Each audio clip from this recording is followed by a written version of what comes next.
तो बेटा अभी हम लोग पढ़े कि अगर कैपेसिटर दिया हुआ है तो उसमें कितना एनर्जी स्टोर होगा, और मैंने एनर्जी का दो फॉर्मूला आपको बताया, energy E is equal to Q square by 2C या E is equal to half CV square. अब हम अगला टॉपिक अगले क्वेश्चन में आए हैं। एक क्वेश्चन क्या बोल रहा है, energy stored in combination of capacitors. मतलब अगर आपको दो या दो से ज्यादा कैपेसिटर दे दिया गया और आपको कहा गया कि आप इसको कंबाइन कीजिए, आप इनको संयोजित कीजिए, एक दूसरे के साथ जोड़िए, और अगर जोड़ दिए, कितने तरीके से आप जोड़ सकते हैं इनको, कितने तरीके से कॉम्बिनेशन हो सकता है, दो कॉम्बिनेशन हो सकता है, सीरीज हो सकता है, पैरेलल हो सकता है। तो अगर आप इसको कंबाइन कर दिए तो कंबाइन करने के बाद इसमें कितना एनर्जी स्टोर होगा वो आपको बताना है। तो हम बारी बारी से दोनों में चलेंगे। सबसे पहले हम सीरीज कॉम्बिनेशन में चलते हैं। By the way total number of capacitors n है, इसका capacitance C1 C2 dot dot Cn है।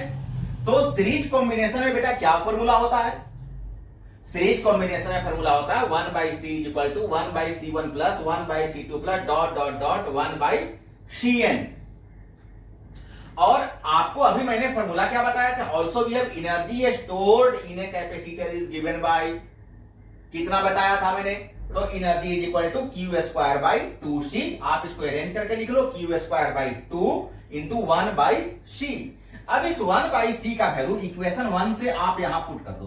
1 बाई C का मतलब 1 by C1 plus 1 by C2 plus dot dot dot 1 by Cn। आप ब्रैकेट तोड़ दो तो Q square by 2C1 Q square by 2C2 dot dot dot Q square by 2Cn। अब देखो तो E इज इक्वल टू, अब देखो तो बेटा क्यू स्क्वायर बाई 2C1 को आप U1 कह सकते हो ना, फर्स्ट एनर्जी। आप क्यू स्क्वायर बाई 2C2 को आप U2 कह सकते हो ना, सेकेंड एनर्जी। डॉट डॉट इसका मतलब हुआ कि सीरीज कॉम्बिनेशन में जो टोटल एनर्जी होता है वो सभी एनर्जी के जितने भी कैपेसिटर्स हैं उनके एनर्जी के सम के बराबर होता है। अब हम लोग आते हैं सेकेंड केस में, मतलब कौन सा कॉम्बिनेशन, पैरेलल कॉम्बिनेशन। सीरीज तो पहले पढ़े, अब आए पैरेलल कॉम्बिनेशन में। तो बेटा वही हो गया, नंबर ऑफ कैपेसिटर n, जो कैपेसिटेंस है वो C1 C2 है कैपेसिटर का। पैरेलल कॉम्बिनेशन में क्या फॉर्मूला आप पढ़े हो, पैरेलल कॉम्बिनेशन पढ़े हो C is equal to C1 plus C2 plus dot dot dot Cn। और साथ ही साथ आप एनर्जी स्टोर में एक फॉर्मूला और पढ़े थे, U is equal to half CV square. इसी को आप लिख सकते हो half V square into C, half V square into C।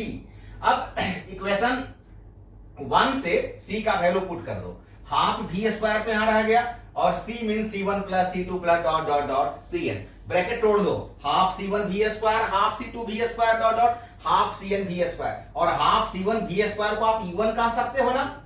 इसका मतलब U is equal to U1 plus. तो क्या निर्णय निकला बेटा, क्या कंक्लूजन निकल रहा कि आप you have given there are number of capacitors and you are connected it in series or parallel, then there is no effect in total energy.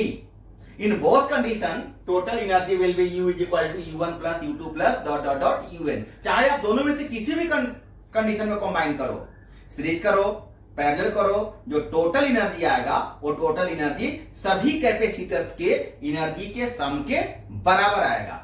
तो बेटा आप इसको खूब अच्छा से कीजिए, बार बार कीजिए। उस आप दोनों जो इसके पहले जो हम आपको क्वेश्चन दिए ये सबको अच्छा से कीजिए, और कोई प्रॉब्लम्स होता है तो आप मेरे से बात करके या मेरे व्हाट्सएप पर आकर के आप पूछने का प्रयास कीजिए। Thank you.